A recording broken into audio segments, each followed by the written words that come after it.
First Aid with Kelly Kincaid. All right, 15 minutes into the hour, Sway the Morning, Shade45. We do this every single week to help you improve the quality of your life. Yes. We try to bring in health tips or just, tips that can help you with your family environment, your work environment, so on and so forth. Kelly Kincaid, what are we speaking on this week? Sway, today I was moved to help the parents. For the past week, I've had a lot of friends who have kids, and they're like, I can't, like you, saying, I can't wait until school starts. I'm going crazy. The summer has to end, and it's time to go back to school. So I was perusing through the internet. Hold on. My daughter's here. I never said that. Okay. Okay, yeah. So back again, all my friends are like, I can't wait till my kids go to school. So I was perusing through the internet and came across nationally renowned Dr. Gail. She has this great article in Huffington Post talking about back-to-school preparation tips for parents. Okay. Sway, she's in Hawaii. She took time to talk to the citizens this morning, and she's calling in now to help the parents get ready for school. Good morning, Dr. Gross. Good morning. Oh, wow. Mahalo.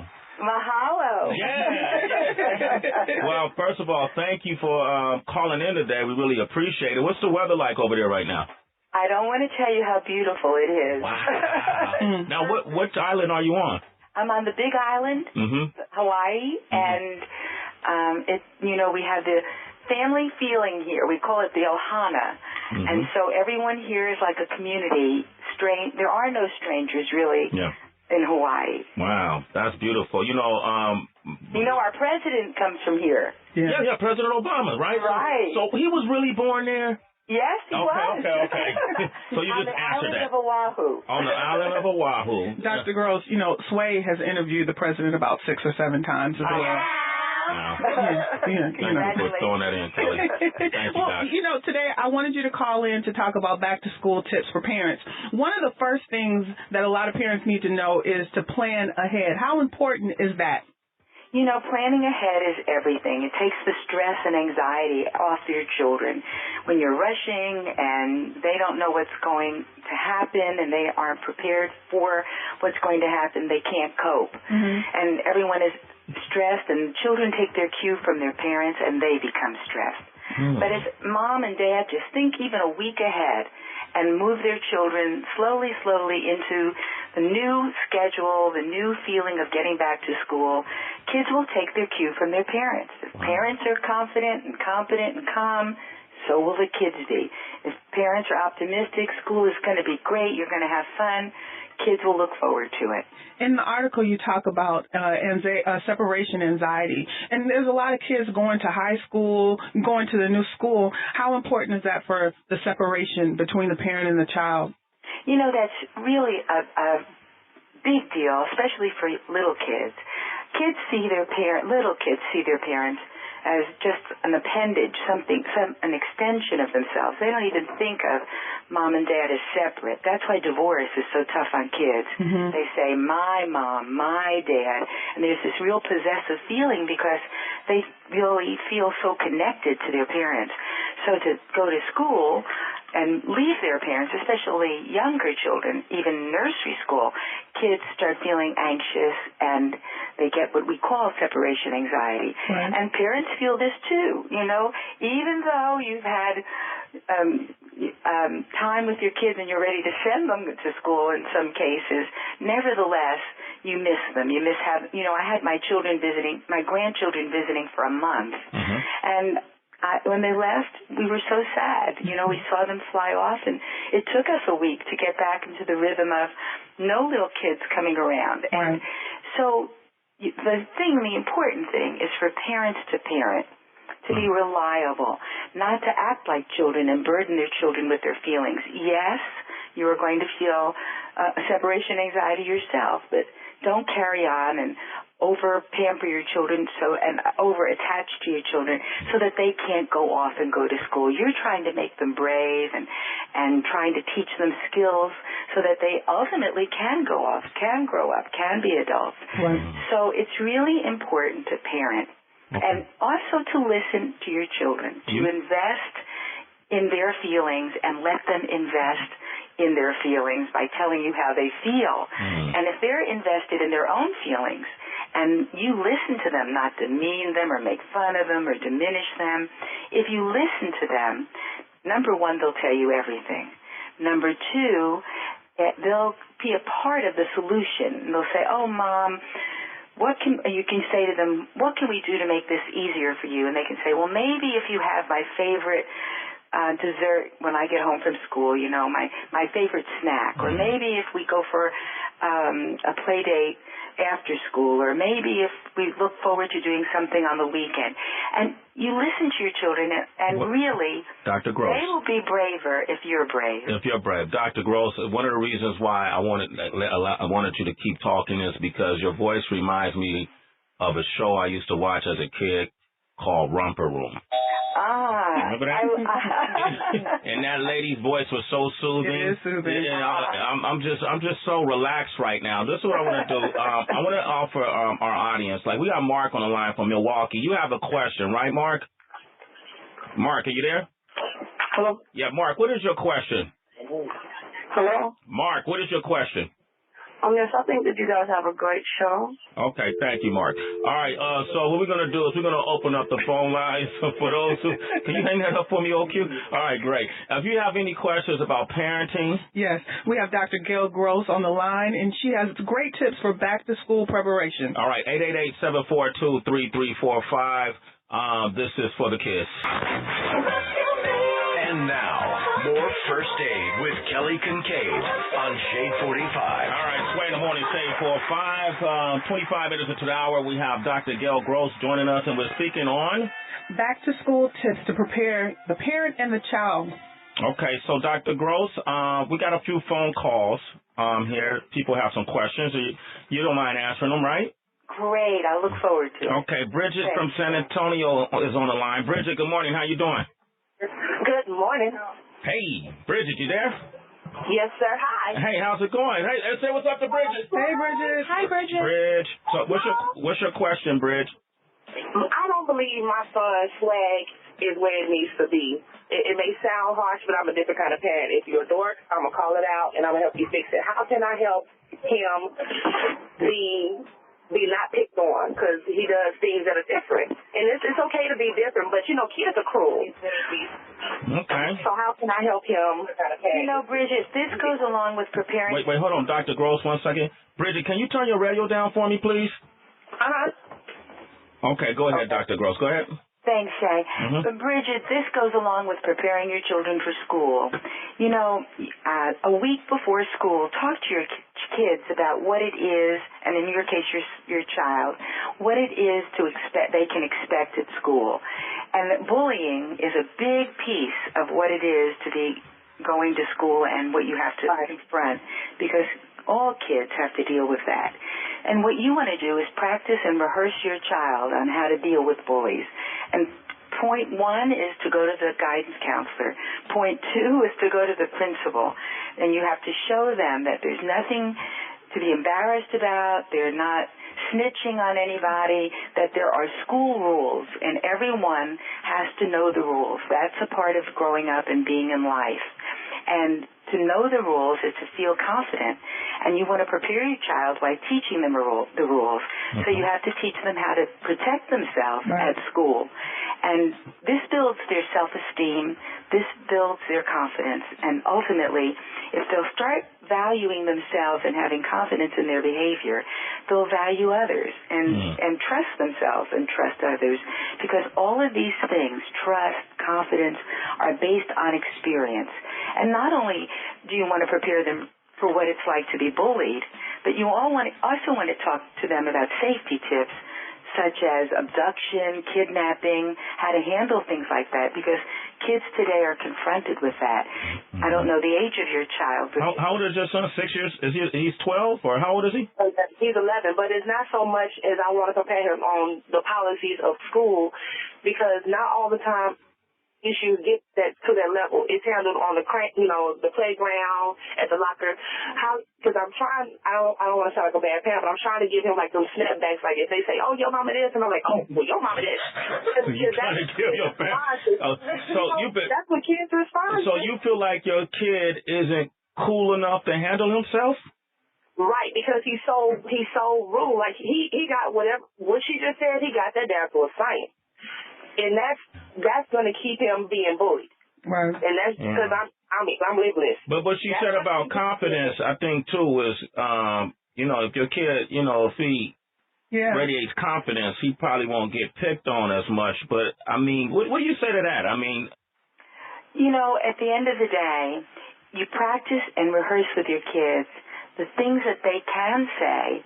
For example, I talk to my kids about things like smoking when they were very young, and that it was dangerous to smoke for their health, not that it had anything to do with how they looked or their age or anything, just it was really bad for their health. Mm-hmm. And when I used to say to them, what would I would invest them in the conversation, and this is what I call the empathic process. And this is something to learn, Bridget. Bring your child in. Say to your child, what do you think would help you through this?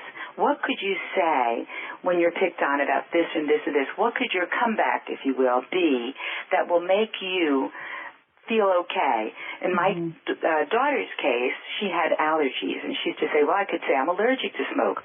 Great. In my son's case, he said, I can blame it on you. I have a really tough mom, and she won't let me smoke. I said, great. I have big shoulders. Blame it on me. Take it off of yourself.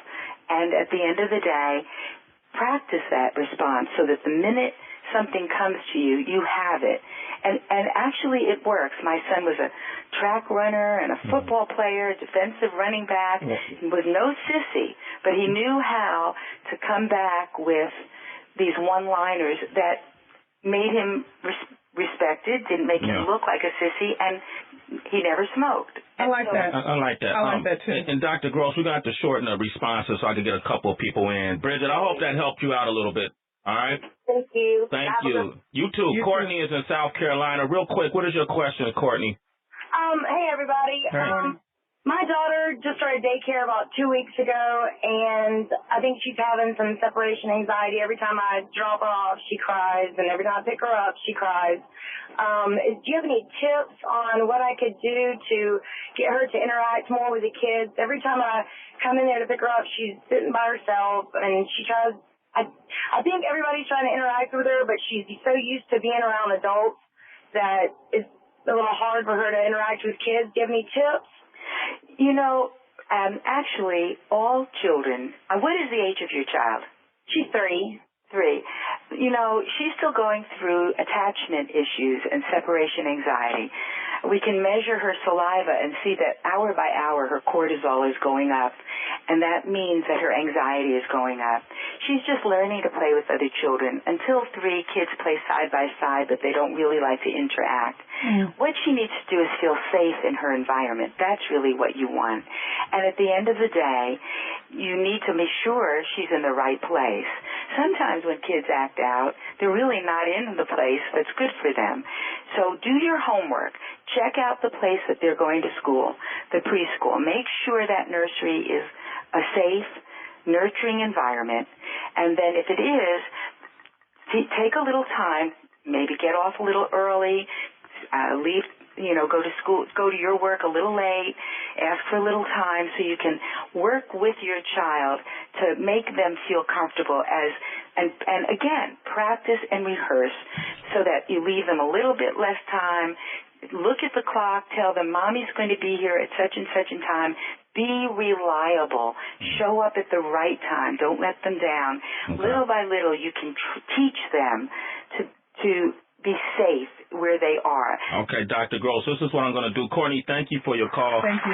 My daughter, Kiyomi, is here. Good morning, Kiyomi. Good morning. It's been the subject of a lot of conversation this week. We're going to come back, and Dr. Gross, Kelly's going to ask her a few questions based on some of the advice you gave. She just recently turned 15, so, she's at a crucial stage of development in her life. I won't be the one asking her the questions. But Kelly will, and if you like to, you can as well. So if you have a teenager, you want to call in 888-742-3345, 34 minutes to the hour, 20 in the morning.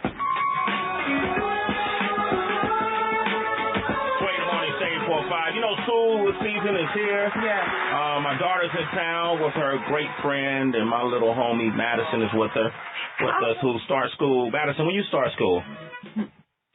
Next Monday. All right, great. Wow. And then Kiyomi, you start school.